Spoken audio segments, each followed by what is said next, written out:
By the end of summer, the situation will change so much that every Ukrainian will absolutely love it. That is the forecast from Rustam Mustafayev, commander of the strike drone company Interceptor Battalion. It seems the Ukrainian defense industry is in for a massive upgrade as early as this summer. While the enemy tries in vain to hide from now familiar strikes, Ukraine's defense industry is preparing a whole new level of weaponry to crush the occupiers. Secret developments are undergoing final testing at this very moment. Russian generals already realize that neither deep bunkers nor the vaunted air defense systems around Moscow will save them from this weapon. Urgent! Deadly surprises for the Russian army. Ukraine's defense industry is launching mass production, a total upgrade, the latest bunker buster bombs for heavy drones piercing enemy shelters right through. On top of that, a historic breakthrough is on the horizon. Ukrainian ballistic missiles for Moscow and St. Petersburg. And meanwhile, a Patriot equivalent developed by our engineers alongside the Europeans. All the details on the weaponry that will change the rules of the game on the battlefield coming up right now. Hello, this is the Ukraine Today channel. I'm Andrei Silikov with the latest events. Ukrainian defenders have begun using a new type of ammunition for heavy drones. This weapon poses a serious threat to dugouts and other shelters used by Russian troops. The new Ukrainian munition is designed specifically to strike targets located underground or behind protective barriers. The Punisher features a reinforced pointed nose and a delayed action fuse, ensuring the explosion occurs only after it penetrates the protective layer of earth. This small Ukrainian penetration bomb, deployable from drones, is designed to effectively pierce roofs, light fortifications, vehicle armor, and trench shelters before detonating. Weighing 11 kilograms, this munition can penetrate between 30 and 100 centimeters of soil when dropped from an altitude. This allows it to bypass the most common drone defenses such as netting and metal structures and detonate once it's inside the shelter. Ukraine is already mass-producing this new weaponry. The occupiers are deeply concerned, as Russia lags significantly behind in the large-scale deployment of heavy bomber drones and has no answer to this Ukrainian innovation. The report notes that most field shelters use timber roofing covered by a layer of earth to protect against shrapnel and blast waves. There's particular interest in this development because it can render common anti-drone defenses far less effective. Most nets, metal structures, and other barriers were designed to counter FPV drones or standard munitions dropped from unmanned aerial vehicles. Furthermore, modern heavy drones are equipped with precision guidance systems, allowing them to strike even moving targets and increasing the effectiveness of these new munitions. In addition to tactical innovations, Ukraine is actively developing its own ballistic missiles. The Firepoint company has already introduced and is successfully testing the FP7 ballistic missile, designed to hit key military targets at a significant distance. Currently, testing continues on systems that could potentially reach targets at a distance of up to 600 kilometers, bypassing air defenses in the Moscow region. Moreover, the FP9 missile is under development, featuring a powerful warhead and a reported range of up to 850 kilometers. The expert emphasized that ballistic missiles have a large warhead and a complex flight path, making them difficult to intercept. In the long run, this could significantly impact the operation of Russian production facilities that manufacture missile weaponry. At the same time, the timeline for completing development and large-scale production of Ukrainian ballistics depends on test results and project funding levels. Flight tests of the FP7 missile began on June 1st of this year. According to the schedule, the testing phase should conclude in July, with state trials expected to begin as early as September. This will open new opportunities for the systematic destruction of Russian military-industrial facilities, and strikes on Russia will become even more impactful and powerful. In August, some characteristics may be refined if the tests reveal a need for adjustments. If everything goes well, a decision on mass production can be expected in early December 2026, an aviation expert explained. However, the timing depends not only on the manufacturer's readiness but also on the duration of state qualification and testing procedures. If these can be expedited, mass production could start sooner. In parallel, work is underway to create new air defense systems. Quickly creating a full Ukrainian equivalent of the Patriot missile system is extremely difficult due to the need to integrate high-tech radar stations and complex software. It is known that Firepoint is participating in a European project to create an anti-ballistic missile defense system with testing scheduled by the end of this year. Looking at the remains of a Patriot missile, it might visually seem like there's nothing unusual: fuel, electronics, the radar section. But the key is the complexity and technological integration of all the components. This is exactly what makes the system very expensive and complex, Flash explained. Creating a Ukrainian system to counter ballistic threats will require significant investment in research and development and cooperation with European partners. Flash suggested that in the future, Ukraine could have its own anti-ballistic missile. However, implementing such a project takes time and collaborative work with European R&D centers. The emergence of such technologies will be a very important reinforcement for the armed forces. According to the deputy commander of the 3rd Assault Brigade, Maxim Zhorin, long-range capabilities are already causing fuel and logistics problems for the occupiers today. And while this isn't the only weapon for victory, together these latest developments will help achieve powerful results on the battlefield. In the long run, this will allow Ukraine to sit at the negotiating table from completely different, stronger positions. And while the latest Ukrainian ballistics are being prepared for mass production, our long-range sanctions are already burning through the aggressor's economic foundation deep in the rear. Another crushing blow hit 2 oil refineries in Tatarstan at once, including the giant Tenneco, which processed 16 million tons of oil a year and fueled the Russian army. The intensity of these attacks, according to Volodymyr Zelensky, will only continue to increase. Details in the report. A 30 to 40% rise in wholesale gas prices since the start of the year. Fuel in Russia has begun to rapidly increase in price in the retail segment as well. According to Rosstat, the average cost of gasoline at Russian gas stations rose by almost 1% during the first week of June. For comparison, the overall inflation for this period was 0.2%. Simply put, the rise in fuel prices outpaced inflation by nearly 5 times. The maximum jump, 7.5% in 7 days, was recorded in Russian-occupied Sevastopol, where fuel is sold by coupons due to shortages. In Moscow and St. Petersburg, according to state statistics, the cost of petroleum products rose by 0.6% and 0.2% respectively, from a publication by the Moscow Times. The fuel shortage in Russia and its subsequent price hike were a direct result of the effective work of Ukraine's defense forces. In the first 5 months of 2024, Ukraine struck 15 Russian oil refineries. Nearly 40% of the aggressor state's primary oil refining capacity has been knocked out, President Volodymyr Zelensky reported. And since the start of June, several more large enterprises of the Russian oil refining industry have been added to this list. Over the last 2 days, units of Ukraine's defense forces have struck a number of military, logistical, and industrial facilities in the Russian rear. One of them was the Afipsky oil refinery in the Krasnodar region. The enterprise plays an important role in providing military logistics for the aggressor state. Additionally, according to the General Staff of the Armed Forces of Ukraine, on the night of June 12th, Ukraine's defense forces struck 2 refineries in Tatarstan. An industrial plant in the Samara region was also hit, linked to the production of synthetic materials used not only for solid rocket fuel but also for high-octane gasoline additives. Ukraine is responding quite justly to the Russian war, and our warriors are doing so with precision. It is important that we are also achieving our set goals on the front lines. Russian assaults must not give the occupier the results that the Russian political leadership dictates. This is important from all points of view.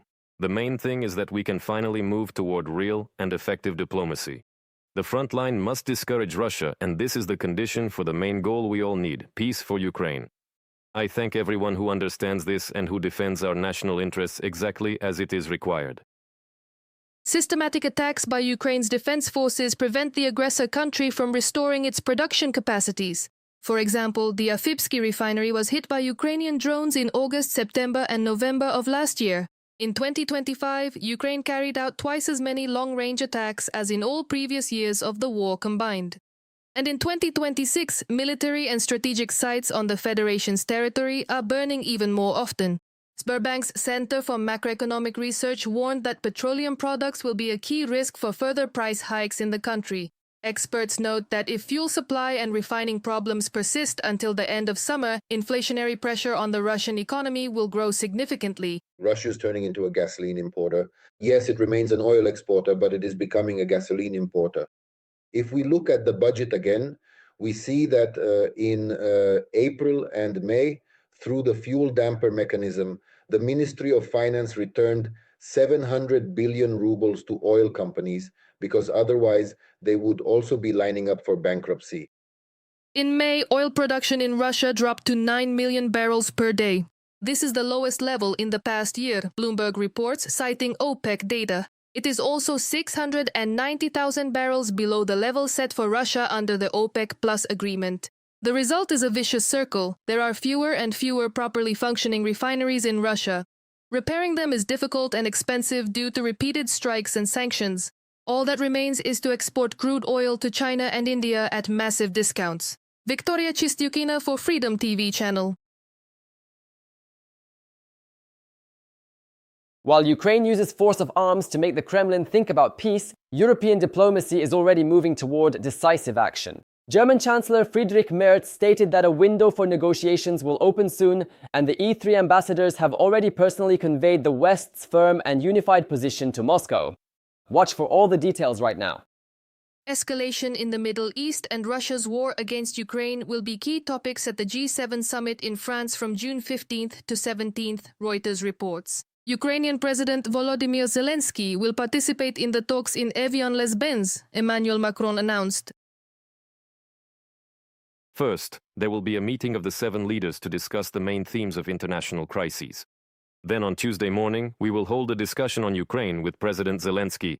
And this is very important for us because we need to restore consensus within the Group of 7 on the issue of supporting Ukraine in various aspects. European leaders emphasize it is Moscow, not Kyiv, that is blocking the diplomatic process. And since the negotiations to end the war have reached a stalemate, Ukraine seeks to give them a new impetus. And Europe can play a major role in this, Volodymyr Zelensky is certain. The main thing is that today it is very important to prepare for those negotiations and decisions that we all highly anticipate from the summits at the level of the European Union, the Group of 7, and NATO. June and July this year could decide a great deal. At the summit in France, European leaders will try to involve Trump in discussing an initiative for new peace talks between Ukraine and Russia, Bloomberg predicts. Kyiv's partners believe that the dynamics of the war have changed and Ukraine's positions have strengthened.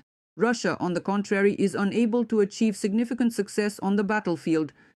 All this, according to analysts, creates opportunities for the resumption of diplomacy. However, so far there are no signs that Moscow is ready to end the war against Ukraine, noted European Commission spokesperson Anita Hipper. Negotiations are taking place in different formats, in different places and at different levels, with the participation of heads of state, governments, ministers, high-ranking diplomats and officials from our side. You know our position perfectly well. We want peace, Ukraine wants peace. So now we are trying our best to convince Russia of the need for a genuine, long-term and just peace. Right now we don't see any signs of this. That is why we constantly maintain stability, including with regard to the recently adopted sanctions package, which provides for additional sanctions against Russia. The leaders of the United Kingdom, Germany and France want Russia to agree to an immediate ceasefire, taking the current front line as a starting point for negotiations. It is also extremely important from the perspective of Kyiv's partners to provide Ukraine with reliable security guarantees. European leaders outlined their proposals in a joint statement after the talks in London. And on June 11th, the ambassadors of the United Kingdom, Germany and France handed over the contents of this document to the Deputy Minister of Foreign Affairs of the Federation, Mikhail Galuzin. International borders must not be changed by force. Russian assets will remain frozen until Russia stops its aggressive war and pays Ukraine compensation for the damage caused by the war. It is also necessary to ensure the protection of European security interests in any agreement. From the joint statement of Volodymyr Zelensky, Keir Starmer, Emmanuel Macron, and Friedrich Merz on the United Kingdom government website. Achieving a just and lasting peace between Ukraine and Russia is a necessary condition for ensuring long-term security in the Black Sea region, stated Turkish Foreign Minister Hakan Fidan. The escalation of the war. We consider it vital for peace and stability in our region to use every opportunity to achieve peace between Russia and Ukraine. Turkey will continue to provide active support to the parties in this direction. We look forward to the earliest possible achievement of a lasting and just peace based on international law. The Kremlin's calculations that prolonging the war would lead to Europe abandoning its support for Kyiv have not panned out. Ukraine has received the 7th tranche of funding from the European Union under the Ukraine facility, totaling €2.8 billion. The EU has also agreed on large-scale defense and budget assistance programs for the coming years, while Kyiv continues to work with partners to expand defense cooperation. Natalia Gusak for Freedom TV channel. Moreover, diplomats are increasing pressure on the Kremlin. Putin's war machine is rapidly bankrupting his own country. War spending is hitting historic records, having already consumed 2/3 of the Russian budget's revenue amid a sharp drop in tax receipts. To what critical limit has the aggressors' economic collapse reached? Watch. Russia's spending on the military-industrial complex and the army in the first quarter of 2024 jumped by almost a third compared to the same period in 2023. Based on data from the Russian Ministry of Finance, Janis Kluge, a research fellow at the German Institute for International and Security Affairs, calculated that in the first 3 months, Russia spent a record 5,900 billion rubles on the war against Ukraine. The share of military spending accounted for 46% of all federal budget expenditures. Almost every second ruble from the federal treasury went to finance the war machine. Current military spending has swallowed 2/3 of the taxes collected during the quarter. This growth was mainly driven by an increase in spending classified as secret, which rose by 43% compared to the first quarter of 2023, from 3,400 billion to 4,900 billion rubles. Total federal spending in the first quarter amounted to 12,800 billion rubles, meaning that an unprecedented 38.2% of all federal budget expenditures were classified. According to Russia's budget law for 2024, approximately 85% of classified spending is directed toward the needs of the armed forces. Janis Kluge, research fellow at the Institute for International and Security Affairs. In the first quarter, Russia spent an average of 2,700 billion rubles per hour, or 65 billion daily, to continue the war against Ukraine. This is comparable to the annual budget of the Novgorod and Oryol regions. Since 2022, the war against Ukraine has cost Russian taxpayers 53,079 billion rubles, or $746,600 million. This sum covers 28 years of current budget spending on healthcare, 30 years of spending on education, and 100 annual budgets of major regions like Krasnodar Krai or Sverdlovsk Oblast. From a publication in the Moscow Times. Russia has almost completely exhausted its financial reserves and its economy has entered a terminal stage, economists claim. International sanctions, Ukrainian long-range strikes on strategic targets in the Russian rear, and record military spending have caused the Federation's economic growth to stall, while dependence on China has intensified, note the authors of a joint report by the Kiel Institute for the World Economy and the Stockholm Institute of Transition Economics. Moscow has turned into a dependent petitioner, while Beijing has gained absolute leverage over Russian supply chains for critical industrial components, electronics, and equipment. Currently, China accounts for approximately 35% of Russia's total foreign trade, and it supplies the vast majority of the most critical, dual-use goods and essential military components that are entering the country. According to the report, China accounts for about 3/4 of the growth in imports to Russia of sanctioned critical military components since 2022. From a publication on the website of the Kiel Institute for the World Economy. A new wave of defaults in the Russian corporate bond market has already matched the scale of the 2014 say, the 2016 crisis, and has become the largest in the last decade, according to a review by the analytical company Euler. Experts link the situation to the slowdown of the Russian economy, declining demand, and the high cost of credit for businesses. This already speaks to the very deplorable state of key Russian companies that trade their securities. Furthermore, certainly this chain reaction has already affected the manufacturing sector. We know that many Russian companies have already been forced to switch to a 4-day or even a 3-day work week due to the collapse in sales volumes, which in a chain reaction led to a collapse in production and the need to cut staff. Default risks persist for companies in the construction, coal, trade, and machine-building industries. Even pro-Kremlin research centers warn that Russia's economy could enter a recession by the end of this year. Victoria Shistyukina for Freedom TV channel. And what do you think about these events? Share your opinion in the comments, leave a like, and stay informed about the main news. More to come.